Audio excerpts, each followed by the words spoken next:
buat kalian yang ingin mempersiapkan ujian kompetensi, bisa langsung aja ya bergabung di bimbingan belajar generasi kompeten, khususnya untuk D3 keperawatan dan profesi nurse. Kalian ada kelas intensif untuk kelas online dan kelas tatap muka langsung.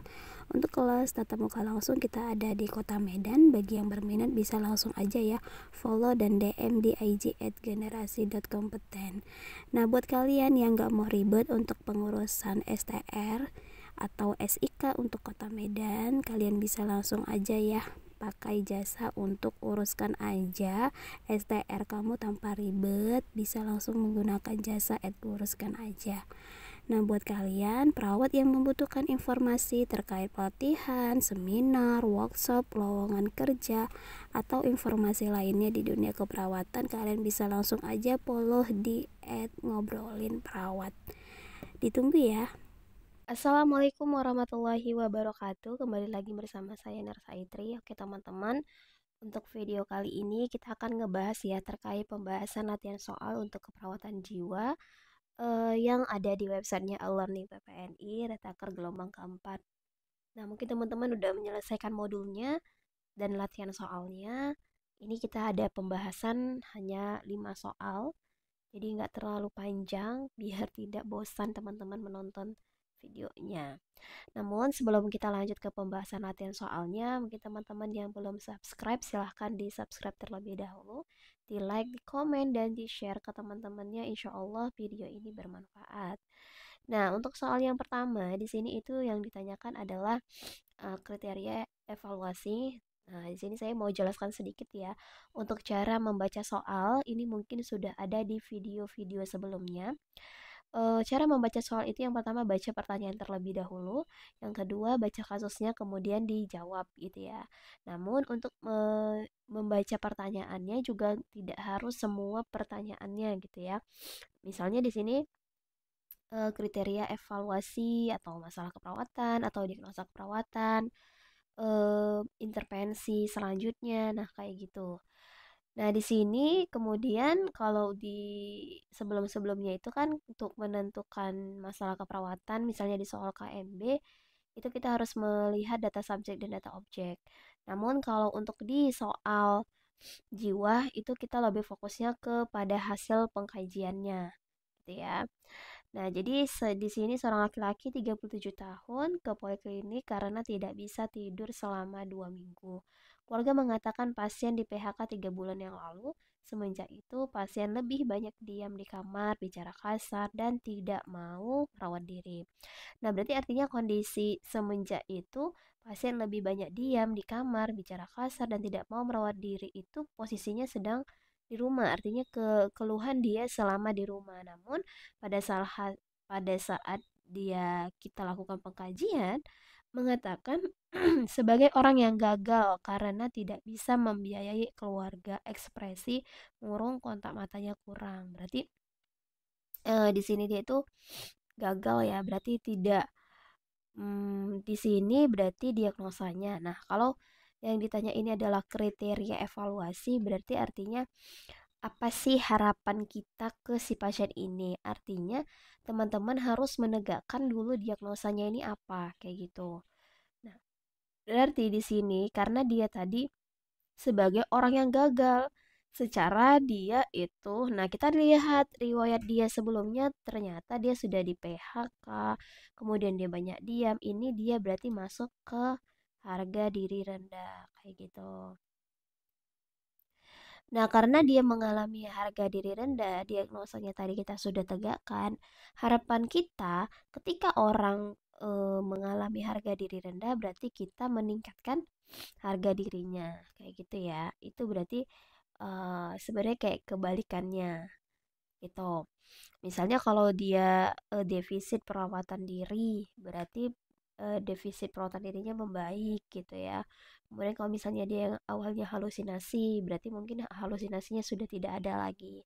Nah, itu berarti kriteria evaluasi. Apa yang kita harapkan. Oke, next kita lanjut ke soal yang nomor 2. Nah, untuk yang soal nomor 2 di sini adalah masalah keperawatan. Nah, jadi cukup baca ininya saja. Jadi sebenarnya apakah dan yang ini itu tidak perlu untuk kita baca.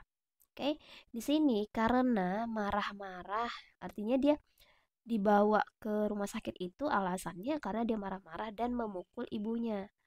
Nah, keluarga mengatakan pasien tidak mau keluar kamar bicara seperlunya, sikap bermusuhan dengan ibunya.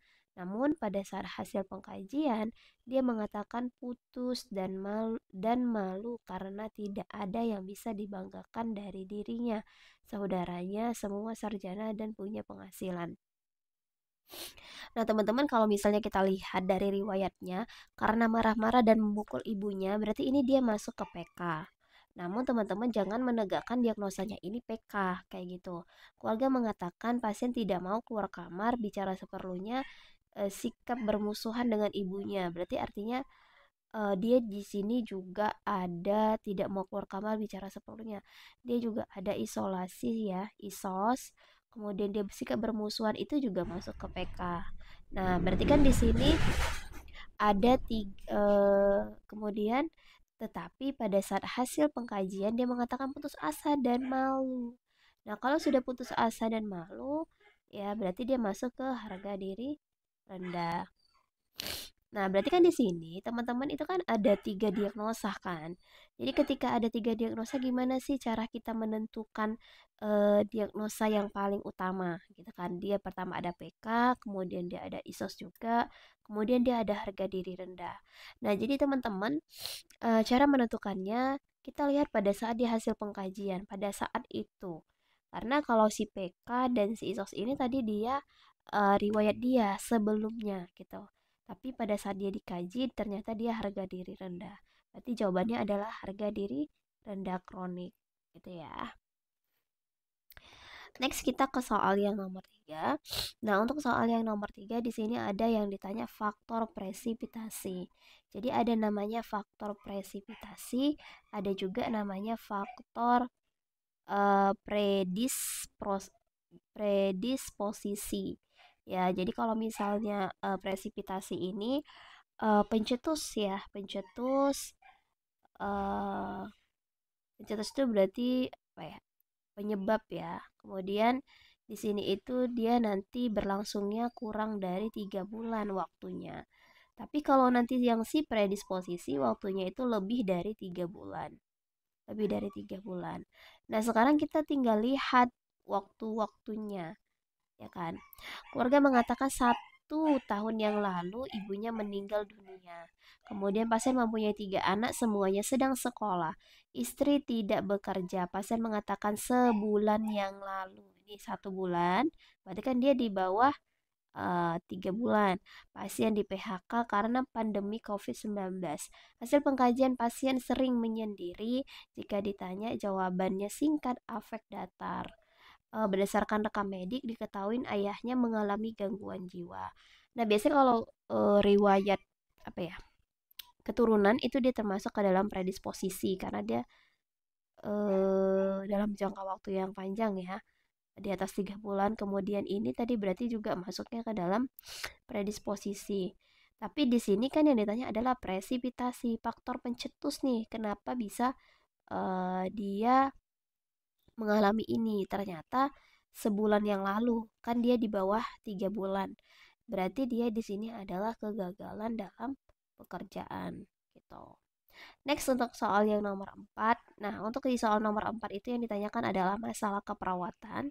Di sini dirawat di RSJ yang ketiga kalinya. Karena, berarti ini penyebabnya ya, marah-marah, menjambak rambut adiknya, dan membanting barang di rumah. Berarti di sini kita bisa simpulkan kalau dia sebenarnya sudah ada riwayat PK. Namun pada saat hasil pengkajian, saat sedang makan lauk pasien diambil oleh temannya, pasien tersinggung, tatapan mata sinis, nada bicaranya tinggi dan mendominasi. Berarti di sini dia sebenarnya adalah RPK, resiko perilaku kekerasan. Di sini kena nah, saya juga mau jelasin terkait apa sih bedanya resiko perilaku kekerasan dengan perilaku kekerasan. Nah, kalau misalnya perilaku kekerasan itu berarti kita yang resiko perilaku kekerasan berarti belum terjadinya perilaku kekerasan, artinya tidak ada membanting, memukul, ya dia berarti posisinya hanya marah-marah saja, ya kan? Misalnya dia sinis, nah itu berarti masuk ke RPK. Karena di sini kan tadi dia sudah membanting barang, makanya dia masuknya ke PK, kayak gitu. Kemudian ada bicara tinggi dan mendominasi, serta kuku kotor dan panjang ini dia masuknya ke defisit perawatan diri. Nah, karena di sini dia ternyata data-datanya itu lebih dominannya ke RPK, lebih banyak datanya. Karena di sini oleh pasiennya tersinggung. Nah, ini datanya itu dia lebih banyak menceritakan tentang si RPK-nya dan sebelumnya, nah itu juga kita kaitkan ya. Riwayat sebelumnya juga dia PK, berarti jawabannya ini lebih ke resiko perilaku kekerasan. Oke, next kita ke soal yang nomor 5.